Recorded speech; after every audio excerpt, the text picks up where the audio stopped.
already live, guys. Okay, this is the Charter Review Committee meeting, May 23rd at 6:06 p.m.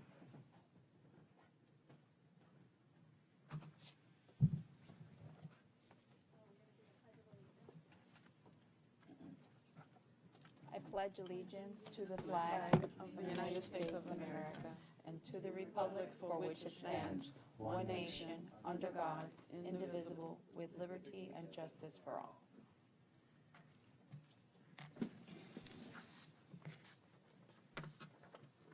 Roll call. Ms. Cunningham? Present. Ms. Weber? Ms. Walker? Vice Chair Schrader? Here. Chair Buchanan? We have quorum. Do you want to note a correction to the agenda?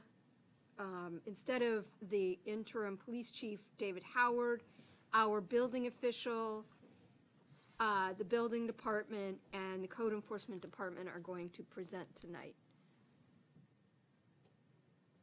So that'll be, well, I'll let them announce themselves when they get up to speak.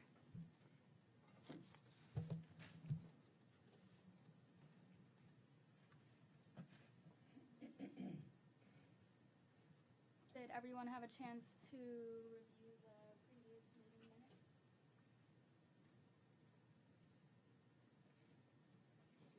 I make a motion and we approve the minutes of March 28, 2022. Who seconded? Evelyn? Motion made by Vice Chair Schrader, seconded by Ms. Cunningham. Ms. Weber? Yes. Ms. Walker? Yes. Ms. Cunningham? Vice Chair Schrader? Chair Buchanan? Motion passes 5-0.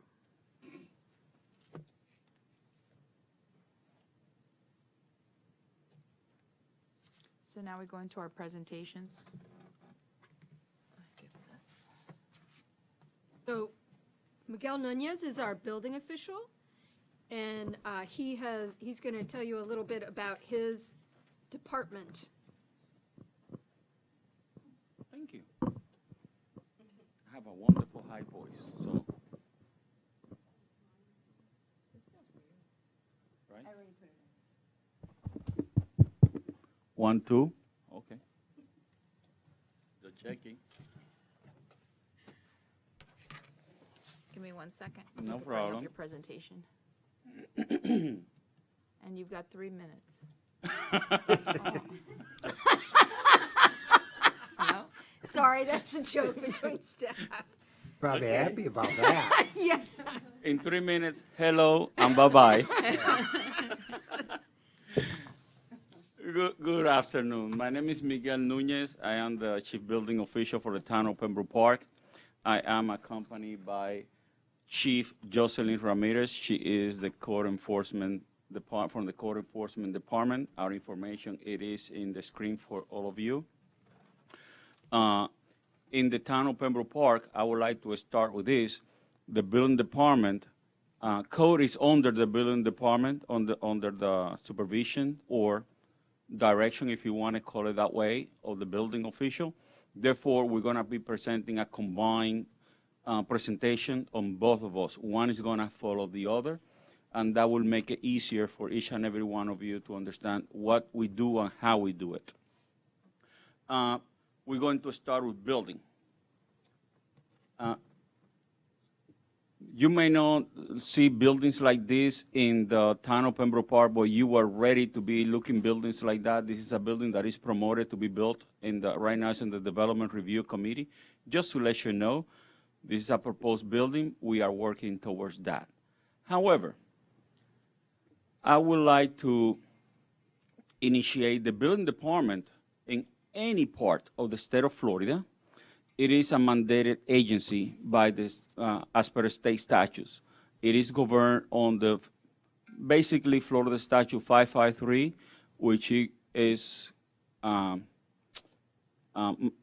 part of the Florida Building Commission, and also on the Florida Statute 468, which is give us the requirements for all building official, plans examiners, and building inspectors, the Bill of Rights, and so on like that.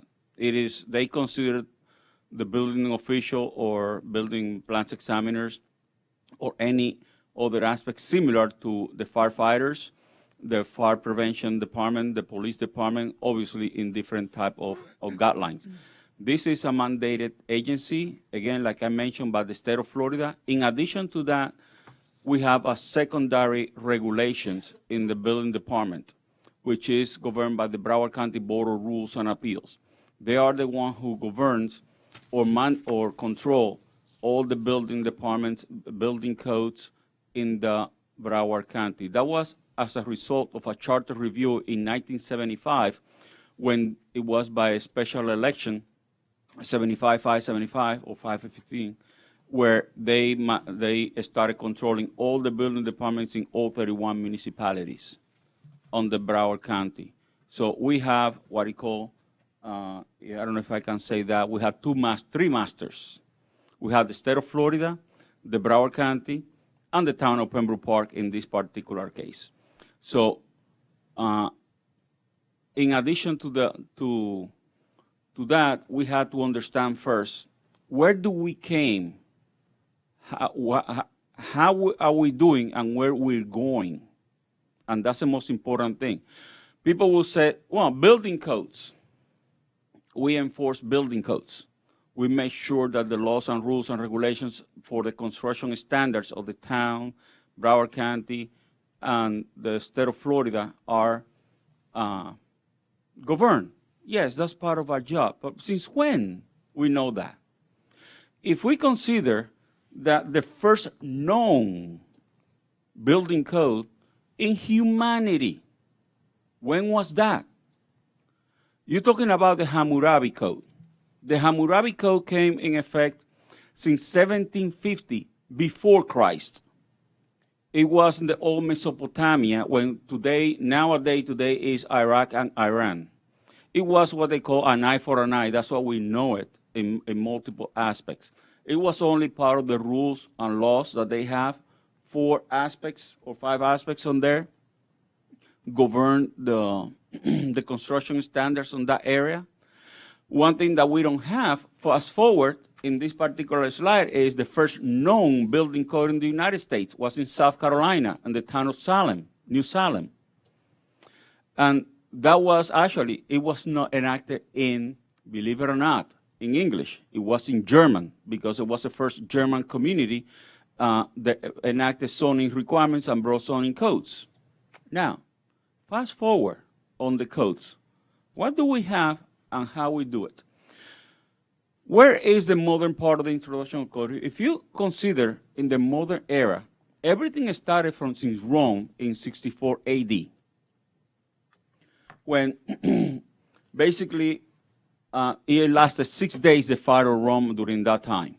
After that, one of the major aspects was in London, 1666, where 2/3 of the city was on fire, and it lasted 5 days without control.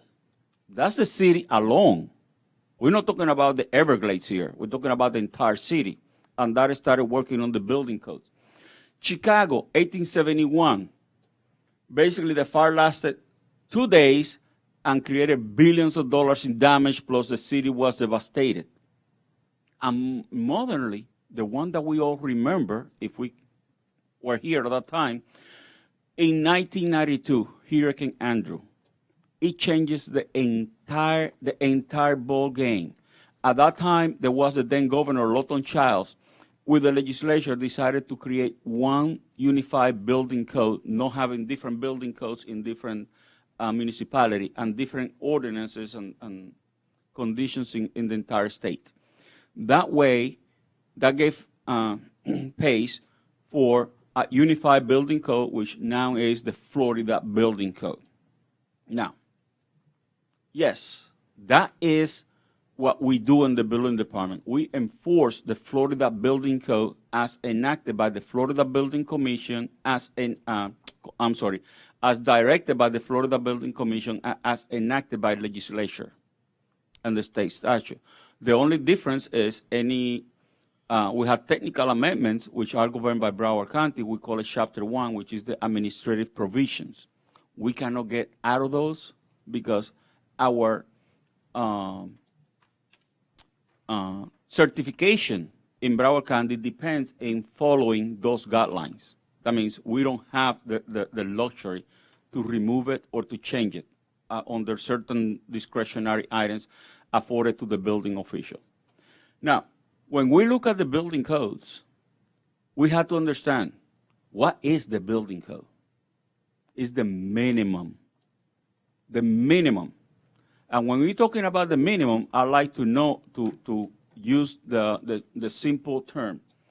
It's the minimum way that you can legally build a home, a project, a building. It's the lesser of everything. So when your contractor or anybody tells you, oh, I build by code. No. Tell me that you build better than the code, then I feel better. Because you build them by minimum. And that's basically what it is. And if you can see there, also the building code is governed by the Florida Broward County Board of Rules and Appeals. That's why you have the Broward County and the Board of Rules and Appeals. Now, we have to understand, in the building department, what do? Yeah, we gather all the permits because that's where the applicant comes to submit all the applications. We are the phase that everybody goes into our city or town. And by doing that, is what is called a one-stop shop. However, the building department is only 4 disciplines: structural, mechanical, electrical, and plumbing. Well, you're going to ask me, Miguel, what happened to fire? What happened to planning and zoning? What happened with engineering, which are town agencies? Well, it's very simple. We are bound by by Chapter 1, like I mentioned to you, the administrative provision, to also help them as a service to outside agencies. Those are considered outside agencies. They are not governed by the Florida Building Code. They are governed by ordinances. Code of ordinances, with the exception of the fire prevention, that is governed by the Florida Fire Prevention Code, which is a different code outside of the building department. And then you're going to have the planning and zoning, fire department, fire prevention, engineering division, and then we have federal, state, and local services that we provide. That is required by us. So as you can see, we have our hands and our heads everywhere because everybody's piling onto the building department. Now, why do we are proud in what we do? Because it doesn't matter what the applicant comes to our building department and submit to us. I call it a 3-legged stool. The stability of the 3-legged stool. Because we want it to be easy to work, but it has to be in the basis of truth, fairness, and ethical behavior. Out of that, we don't want to work with anybody. Because of that, we're talking about that our buildings are going not to be appropriate for your use. In the case of an event, where do you think you are going? You are going to a building that we are inspecting, that we are permitting, and you have to feel safe.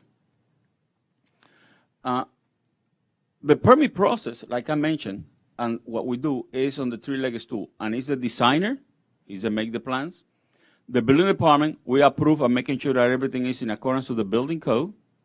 And the contractor, he has to build it, and then we have to inspect it. If one of those fail, guess what happened to the entire process? Fails. And that is what I call it a 3-legged stool. Now, you're going to ask me, Miguel, but how is the permitting process? The permitting process, in a nutshell, is very simple. Everything starts with a set of drawings. of an intent to build. Whatever construction it is, it has to be done that way. However, then you submit an application. The application is a legal document when the applicant requires a permit to build. That's why it's called a permit, an application for permit. Then, obviously, we submitted for the plans for review process. We review the plans. If the plans are deficient to the building code, it goes back again into the cycle until it gets in accordance with the building code. But assuming that it is already approved, and this doesn't tell me, oh, no, okay. Then the permit is issued. Construction begins, inspections are ensued, and then you have your final inspection. Be aware, every permit, doesn't matter how simple it is, requires a final inspection. If you don't have a final inspection, your permit is not closed, and then comes code enforcement in the back, and she will explain to you what could happen if you don't close a permit.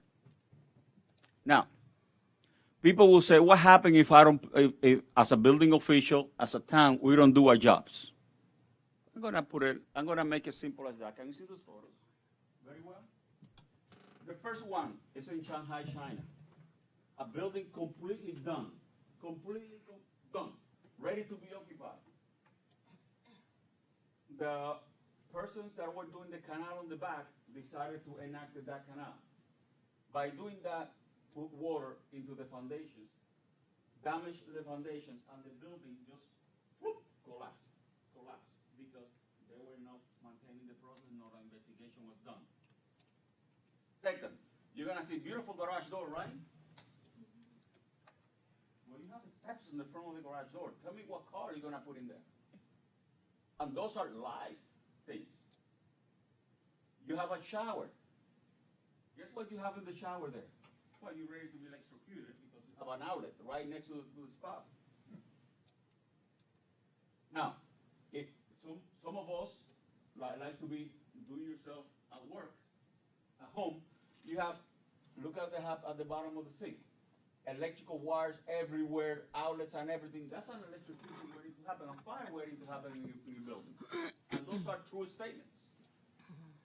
Now, you're gonna say, but what? I have an architect, I have a good engineer, and I have a good contractor. Well, think about it. Those are set of drawings for the stairway, right? Look at the what happened to the stairway. Next to it. Tell me, can you go to that stairway? And you have a good contractor. That happens. Now, that unfortunately was done without a permit because the inspector will be able to make sure that they got the landing. And obviously you have the opening on the window. Do you think that window is going to perform the way it's supposed to be performed? And where you are protecting yourself is going to collapse or is going to fail? No. That's why I call it a moment. That is what we prevent. That is what we do for the town of Pembroke Park and all the municipalities because of the building code. Now, I'm going to leave you the questions for later. I'm going to pass the baton to my code enforcement. She will tell you what happened after they don't perform that way. Chief Code Enforcement Officer Jocelyn Ramirez. Hi, good evening. I see some familiar faces, and I'm sure most of you guys know what code enforcement is all about, especially you, Mr. Schrader. All right, so the purpose of code enforcement. Code enforcement's purpose is to improve the safety, health, and welfare of all citizens living with local government jurisdiction. This is an authority given to us by Florida State based on Chapter 162 and our Town Ordinance Chapter 7. So what is our code enforcement procedure? Our code enforcement procedure can start with a phone call from a citizen making a complaint. Either they're seeing unpermitted work or something just looks bad. So we get a call and we do an investigation. Sometimes we're patrolling the town and we can see something. So based on the code enforcement officer observation, we'll go ahead and give the property owner notice on that violation. Now, when we give notice, we give them a time frame to comply with that violation. So it could be either 30 days, 45 days, depending. Usually it's 30 days. Now, if they don't comply within that time frame, we send them to special magistrate, which they'll receive a notice of formal hearing. They can also comply before the hearing and their case is dismissed. However, if not, they'll go through the special magistrate proceedings. And then at the special magistrate proceeding, they'll get a final order where they will get more time to comply. If not, a per diem fine will be issued. So the per diem fine can be from $50 to $250 on a first-time violation. For a second-time, a repeat violation, it would be $250 to $500 per diem. We assess liens, and at the time that they've complied and they're ready to pay the fees, if it's too much for them, they can abate that fine. Next is our common violations. Some of the common violations we cite is work without permit, as Mr. Building Official Miguel Nunez discussed. Operating without a business license, property maintenance, when there's blight, trash, damages, health and sanitation. This would be in situation when there's a trash nuisance, wildlife, noise, somebody's having a party, it's loud noise, we'll get calls like that. Overgrown vegetation, animal feces, junked and wrecked vehicles on a property. So when we have, we can have a code board or a special magistrate. For Pembroke Park, currently we have a special magistrate. And so what we do, we schedule a hearing. Code officers and respondents give testimony. And the special magistrate or the code board can issue findings of fact. After all this is done, we do get minutes, just such as this board. And you can see, based on the minutes, all the orders that the special magistrate had imposed that day. The powers of the board or special magistrate are to adopt rules that will facilitate our hearing proceedings. They are authorized by Chapter 162 to impose fines, and our town ordinance, Chapter 7. And this is where they can also ask for evidence such as photos, videos at the time of the hearing, and then issue the final order or liens. So at the end, what is the results of code enforcement? What we get from it is we get property value increases. The town looks better overall. Health and safety for the citizens. And one of the things is that when the property value increases, the developers become very interested in the town and they want to build in the town. We attract businesses internationally. An example would be Amazon is in our town. That was a big business that came to our town. And reduction in crime. An example of that would be there was a Condado Real. They had drug lords in there. And after code enforcement got involved with the help of BSO, those drug lords are no longer there. And overall, the public citizens are happy.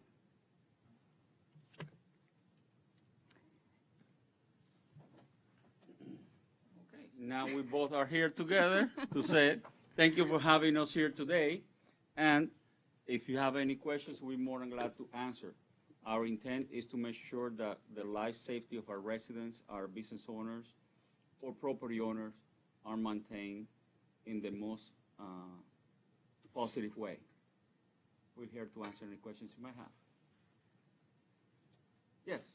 I'm a little confused about where our building code is overseen by the, I mean, do we have our own building code? Is it the same as Broward County's code? Does Broward County's code override ours if it's different? I'm not sure I understand that. Yeah, no, the building code is one building code for the state of Florida. Okay. We cannot have our own building code. After 2000, the building code, before that, we used to have our own building code. Now, after 2000, it became the Florida building code, we were prohibited to have our own. We can adopt the building code. That's the only thing that we have. And there's a distinction It's a distinction. between the building code, which Miguel oversees, and he is our building official, which is an Right. official term, and the zoning code, Right. or the code requiring permits for, give me an example, no graffiti is a code violation versus like a building violation would be structural, maybe a life safety having to do with stairs or something like that. And so there's two different codes. Our code, our zoning code and is unique to this town, but the building code Right. is those regulations are common to all of the state of Florida. Because I had a run-in with the building department last year. And according to my research, I was tagged for stuff and given violations for stuff that is not a violation under the Florida State Code. It is not a violation under the Broward County Code. Well, So I'm trying to figure yeah. out how that works. Those would have been our town regulations that we choose to enforce in our way, and it may not have been a violation under the Florida Building Code. Right. Because the Florida Building Code relates more to like how things are built, the way houses are built, the way roofs go on, things like that. So it was probably a local code, a code that we ourselves govern versus the Florida Well, Building Code. that's my question I is if, believe it was, let me see if I can explain, put myself in the middle between the town attorney and use Mrs. Weber. The building code is one thing. The code of ordinances is another thing. okay, So both of them are called the code, but both of them has a different approach and a different necessity, if you want to call it that way. What the town attorney was mentioned is the code of ordinances that has planning and zoning, graffiti, grass, probably any additional things, Littering. littering and so on like that. That's part of the code of ordinances, and that's what code enforcement does. But when you go to building code actually is new construction, existing buildings renovations, repairs, alterations, and so on like that. Sometimes you might be cited, I'm not saying that you are, No, but no, I'm saying, or anybody could cite us at work without permits.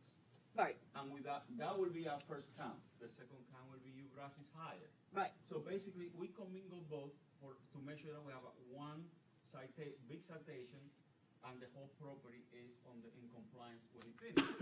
You don't want to be cited one today and one tomorrow. No, no, and one I tomorrow. understand. You're never going to finish. So that's maybe the confusion. Still confused? Different towns will treat different things differently. well, and that's basically what I think, what my question is, where's that line drawn? I mean, as a citizen, if you're looking for, okay, I want to do something, I want to improve my house, or I want to fix my roof, or I want to replace my hot water heater, or whatever it is you want to do. You get a permit. How do you find out what you need a permit for and what you don't need a permit for? If you look on the Florida Building Code for the state, that does or does not tell you what you need. Okay. I'm going to try to explain that like I explained to my students about the contractors. Oh dear. Let me go that way. Okay. How many building codes do we have in the state? Only one. Okay. One. That building code has two sections. is what is called the high velocity hurricane zone, Okay. which is Broward County, Miami-Dade, and Monroe counties. And then the non-high velocity zone, don't ask me why, Palm Beach and up, the entire state. Yeah, they've decided hurricanes don't happen there. I did not make it. I know. So now we have within the same building code two different approaches. Now, what happened specifically, Miami-Dade has the same issue, but what happened in Broward County? I'm gonna concentrate in our town. Broward County has decided, different to Palm Beach County, for example, different to Boca Raton. Boca Raton, the administrative part of the building code in Boca, for example, I'm gonna tell you, is part of their ordinances. In Broward County, that's controlled by the Broward County Board of Rules and Appeals. Okay. And they are the ones in the chapter 1 or amendments to the Florida Building Code. That's where you find that information, what it takes a permit and why it doesn't take a permit. And that's why you were never gonna find it in the building code. You have some information. But basically, chapter 1 says every time you want to alter, repair, maintenance, or what, it has like a 20 different type thing, you need a permit for work. For water heaters, you need a permit. There's certain structures that are exempt for the building code. For the most part, those are already exempted by the state statute. Because the building code, technically, it is a state statute, just that it's codified based on Florida Statute 553. But that's where you're gonna find it in Broward County. All I say to our customers is, when you are in doubt, and this weekend, as a matter of fact, I was explaining that to several people. When you are in doubt, what do you need a permit, or what you don't need a permit? Approach the building department. Call the building department. Yep. We're here to help. We're not here to yell at you and do anything. We're ugly, but we are not that ugly. So we'd be more than glad to explain and the whole 9 yards. All I say, for example, is everything needs a permit. Yeah. Except for painting. Start, like what Miguel said, start with the town, start with the town code. Start with the town and the town code and call them if you need to, and your contractor should know. So, And we're here to help, not only our residents, our business owners, even our contractors from other places. Yeah. So that's our reason to be, because we want the life safety and the protection of the public. That's our goal. So that you're gonna find in the Broward County for the most part. However, in doubt, because I understand sometimes it's difficult, you can come to, or you can send somebody to the building department, I'll be more than glad to help. But it's not written anywhere. Well, let me put it this way. When you talk about what needs a building permit, one, chapter 105 says, when you are altering, modifying, repairing, constructing, doing minor alterations, it tells you like 20 different things, demolition or whatever. Basically, it's encompassing everything that you can do in the building. Because if you're gonna be putting a fence, you're altering the area. Now, you have certain requirements that the town has for fences that the building code also has. So basically, everything technically needs a permit with certain exceptions. We're just here to navigate, to help you navigate through those exceptions. So,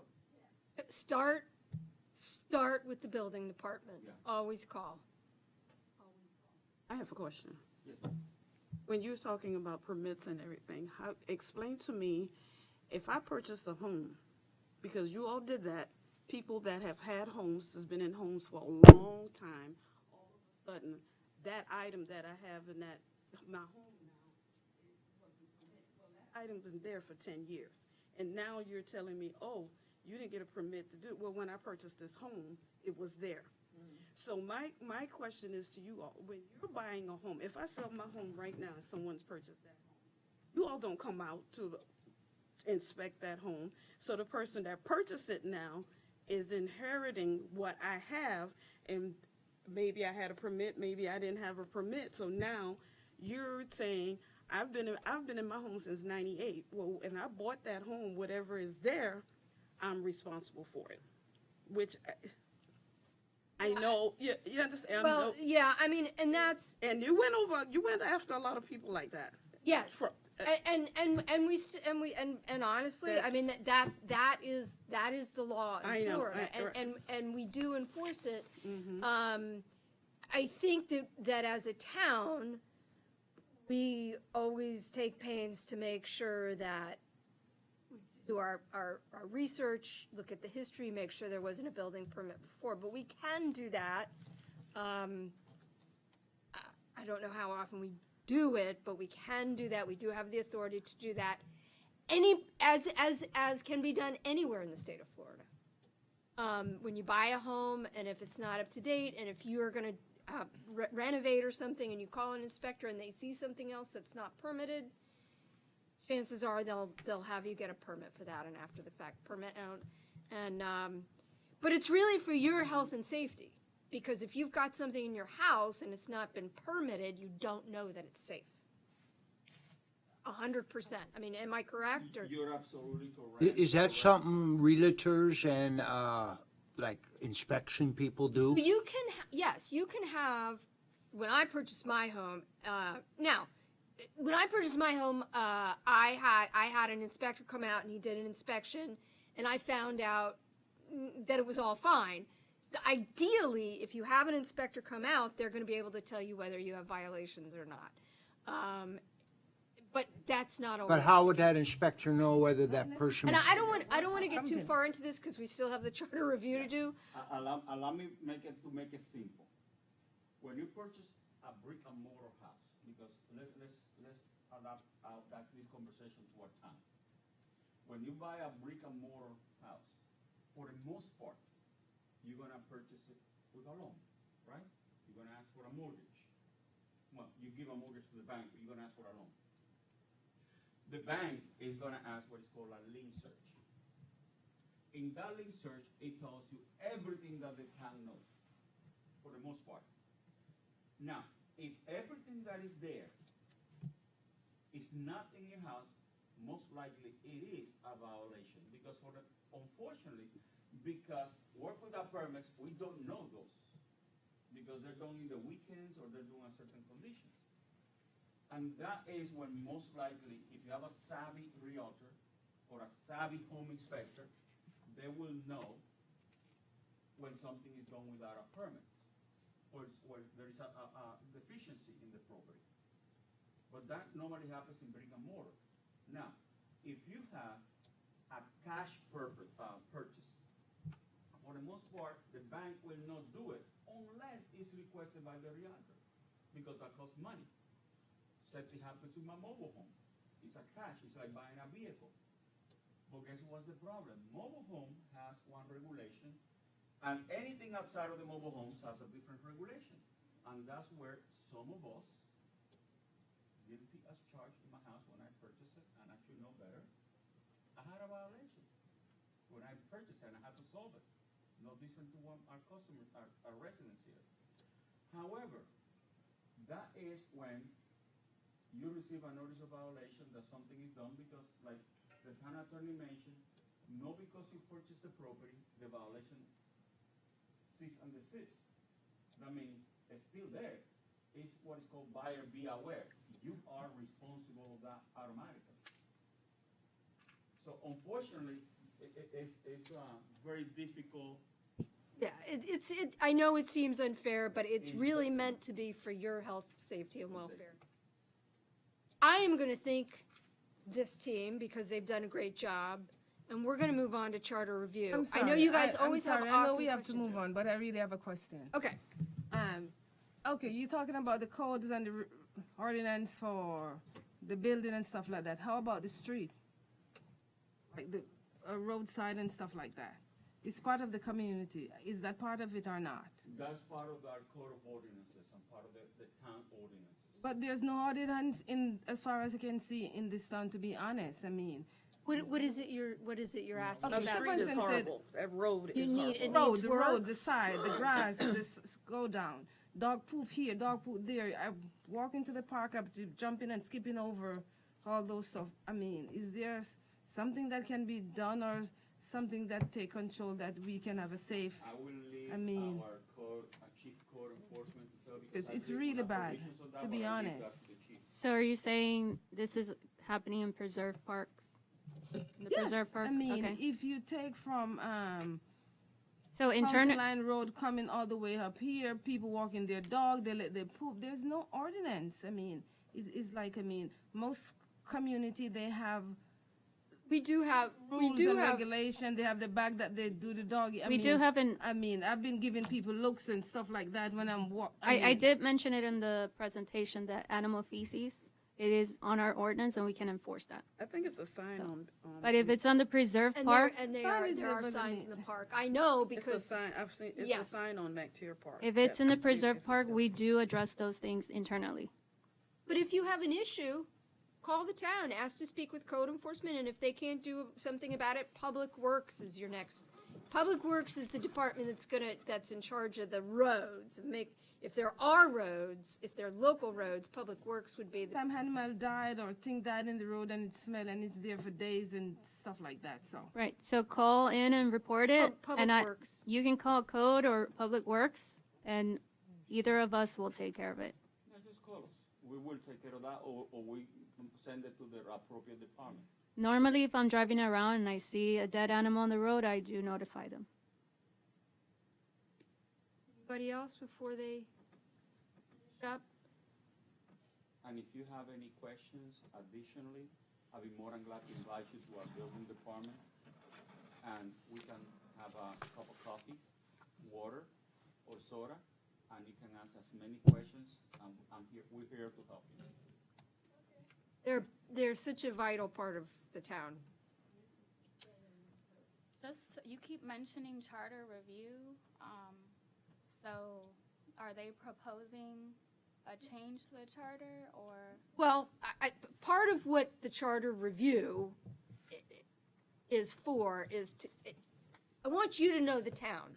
Because this fall, you're gonna be reviewing a charter, and that charter will affect every department in the town.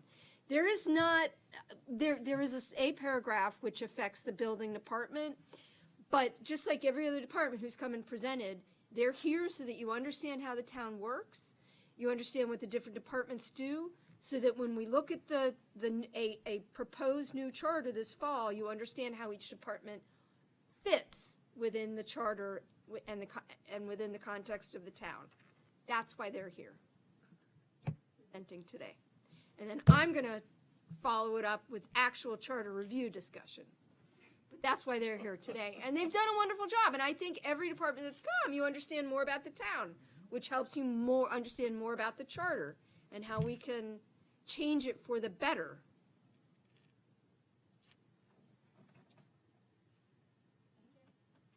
Thank you for having us today. Thank you Thank guys you. so much. Thank you. You exceeded your 3 minutes. Just letting you know. I told you. Just letting you Thank you guys so much. Even if you make it 6 minutes, because there were 2 of them. Not a problem. We're here to help. exceeded both. All right, so Aye. Bye, guys. now that we're done with that, on the agenda tonight are the new issues of vacancies on the commission, power of commissioners in relation to commission conduct, and commission interference in administration. Some of you have missed some of the meetings, so I want to briefly recap what we did in the prior meeting. I also want to tell you guys that for me, March 2023 seems just around the corner. And March 2023 is when we've got our elections, and hopefully we will have 5 commissioners. And so I've timed the charter review to sort of coincide, and I'm hoping to have a new charter for you guys to take action on and vote on this fall. I will bring it to you the late fall and early 2023, so that when we have a new commission, you guys will have had the opportunity to review it, vote on it, and then we will arrange some sort of meeting between the two bodies and present what you guys propose as the new charter. So that's my goal. So having said that, I want to recap briefly what we talked about last time. We talked about voting districts last time and staggered elections. We talked about how currently the commission, each commissioner is elected by voters within their own district, not at large. And we talked about how it might be preferable the commissioners, while still representing the people in their district, are elected at large instead of by their own district, because we're such a small town. And it would probably serve the interests of the citizens better to have the commissioners elected by the at-large populace rather than per district. We also talked about staggered elections. Right now, all the commissioners leave office and are elected every 4 years. And that's a big change, every 4 years. What most towns and cities and counties do is have staggered elections. So staff would recommend that the charter be changed to have staggered elections where certain commissioners are elected every 2 years, and then other commissioners are elected every 2 years, so that not everybody comes and goes at the same time. The first part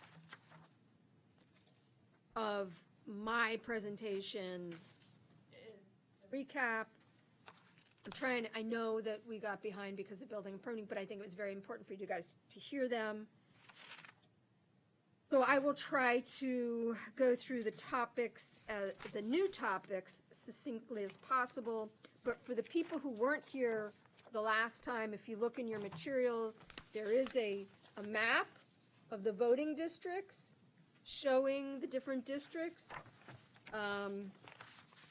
And there are citations to the different charter provisions dealing with those issues. So, moving forward to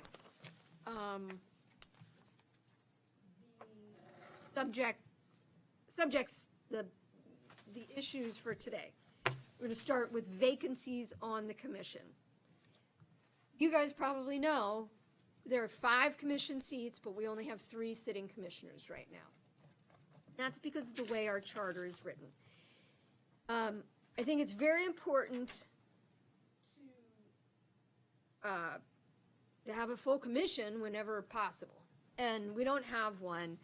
And because of the way the charter is currently written, we can't solve that problem in part because of the way the charter is written.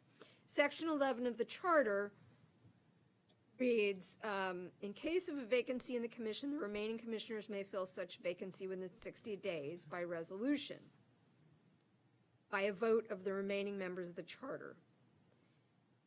And then if the vacancy is not filled by an appointment during that first 60 days, then the only way to fill it is by special election. And that special election is not a requirement. Staff would propose, and this is actually something, and this recommendation is as a result of issues which another small town in Broward County went through, and they had the same issues. They were having trouble getting a full slate of commissioners, and they kept just appointing the same commissioners. And the OIG came in, the Office of Inspector General came in and said, listen, you can't keep appointing the same people. You need to get on the ball. You need to have newly elected commissioners. And furthermore, you probably should change your charter to require an election after a vacancy. It shouldn't be optional. So that town, town is called Lazy Lake. That town changed their charter, and they now have 5 commissioners. And their charter now reads that there can be an appointment, but if there is an appointment, then an election is required. It's not the option of the commission, it's a requirement of the charter. And that way, the town is almost guaranteed to have 5 commissioners at all times, because it's not at the option of the commission whether to have a special election or not. I have included, you can move to the next one, a portion of the West Park Charter. West Park was our neighbor, which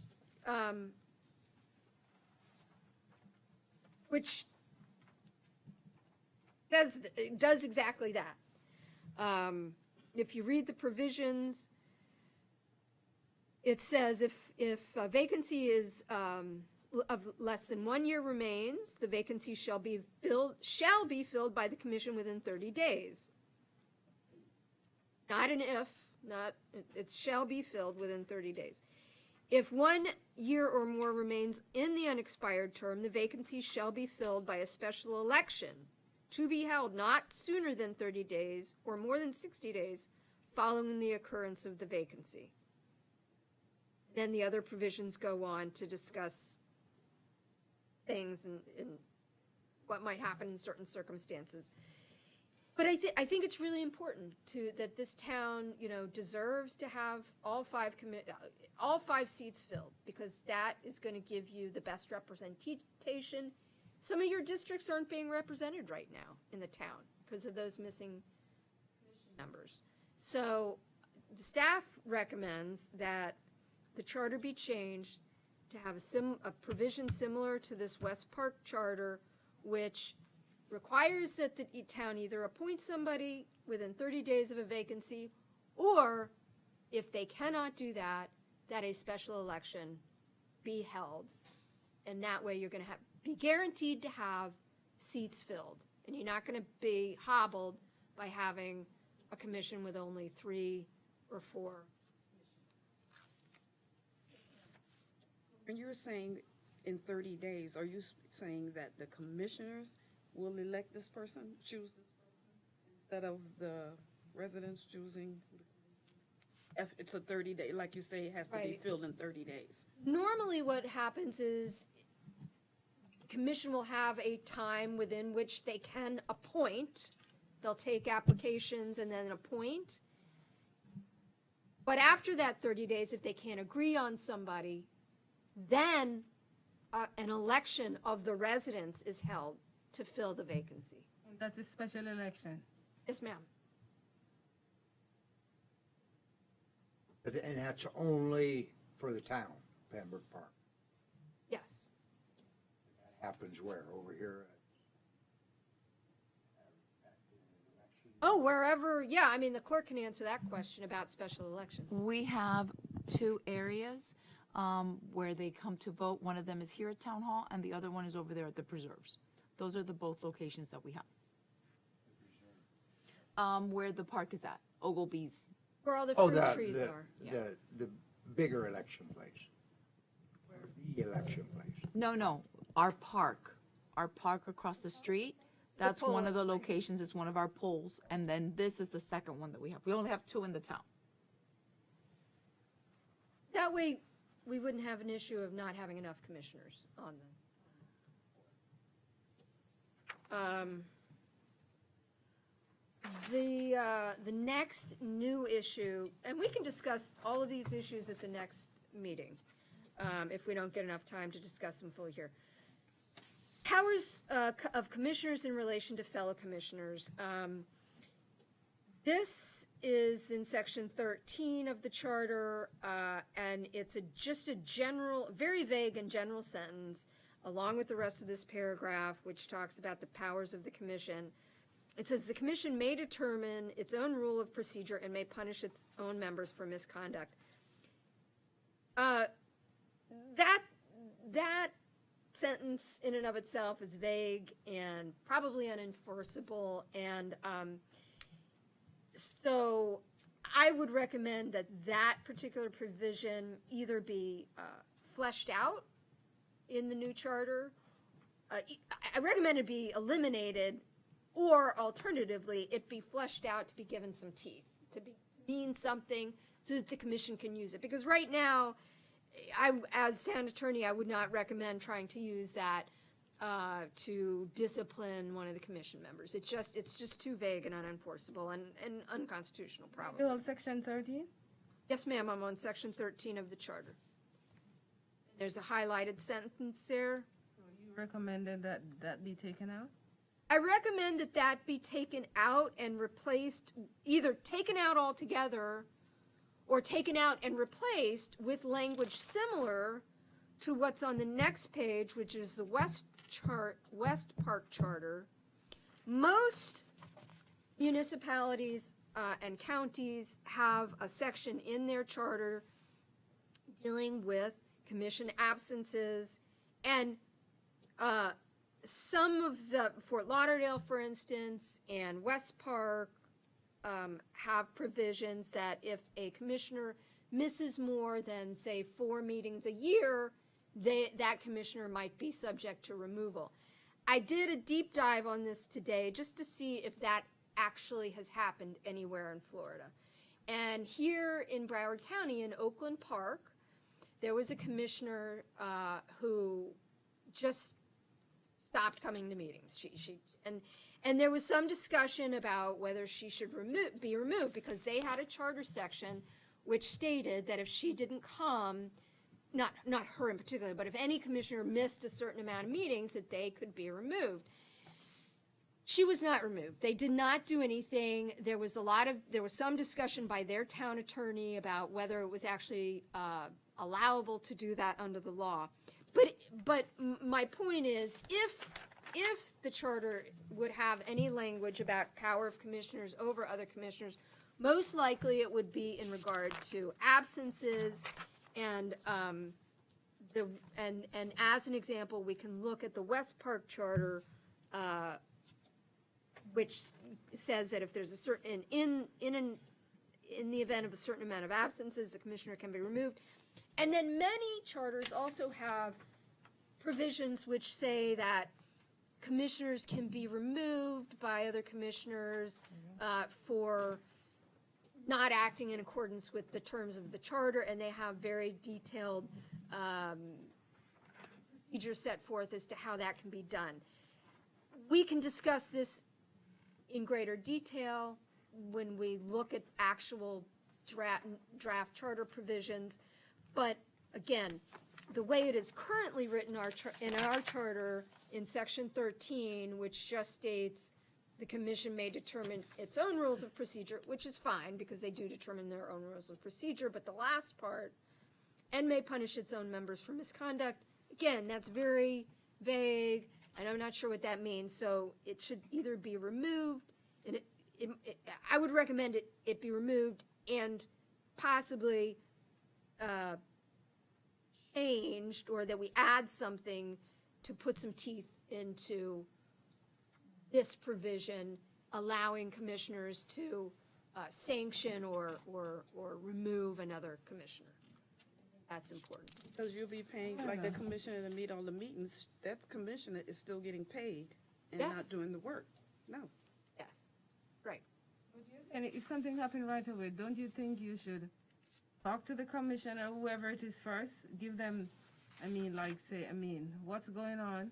Give them time to get their act together. And I think if it continue, then you let them go. Right, and I think that would be a discussion among commission members, but also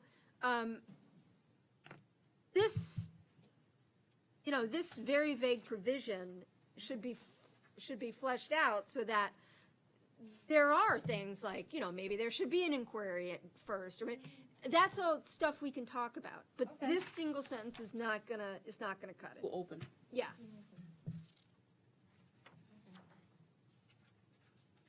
And then this last provision, commission interference with administration. So this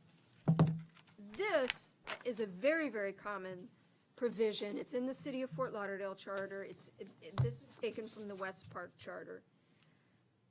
And these paragraphs, these sorts of clauses, basically say, listen, Commission, you're up there to do your legislative duty.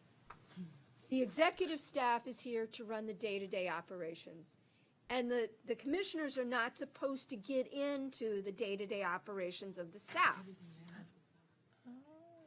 What complicates this provision is our Charter Section 15, which is the most problematic. You can write down, Section 15 is the most problematic charter paragraph in the entire charter and needs to be eliminated because it creates confusion about the form of government that we have here. This goes all the way back to what we were talking about at the very beginning of charter review. Form of government. What kind of form of government do we have? And if you remember, it's very confusing because although our charter arguably is a commission form of government, we really have a manager form of government. So that's why our commissioners, sometimes, they want to get involved in the details. And sometimes we have to say, well, that's really a staff function. But that Section 15, it seems to give them some more authority than they really have. And so that's why that Section 15 in the charter should be struck and rewritten. Because it's just, first of all, it's, what year are we in? 2022. It's 72 years old because this charter was passed in the 1950s. It's completely out of date, and it needs to be, it just needs to be eliminated. And a very clear paragraph as to what form of government we have should be in its place. And part of that would include, if we're going to have a manager form of government, there should be a charter provision saying to commissioners, no, you cannot interfere in the day-to-day operations of the town. And this became an issue recently for City of Fort Lauderdale, because I'm not going to name names, but they had a commissioner who was calling a contractor, calling a department head, and telling a department head to tell a contractor to go ahead with work.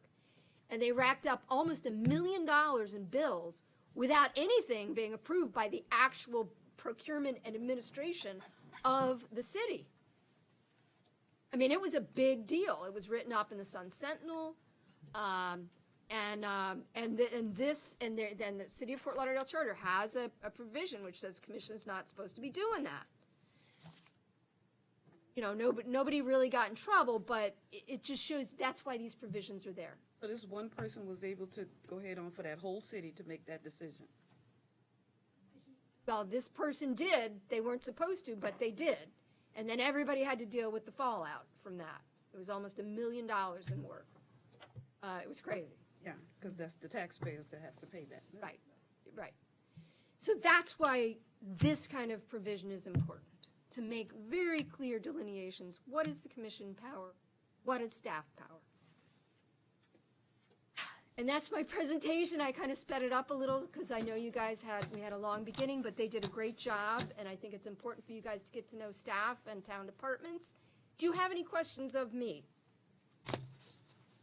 Okay, we're going to meet again in 2 months, and we're going to start voting on stuff and getting ready to present things to the commission at the beginning of next year. I know, Chair, you have been waiting for that. We're getting there. Thank you for hanging in. I really appreciate your time, truly, and hanging in there. We'll meet 2 months from now, and we're going to start voting on stuff soon. Thank you for your time. All right, thank you. So we adjourn? Motion to adjourn? Yeah. All in favor, say aye. Aye. Awesome. Thank you. Thank you, guys. So the next meeting is July 25th? Yes. Next meeting scheduled for July.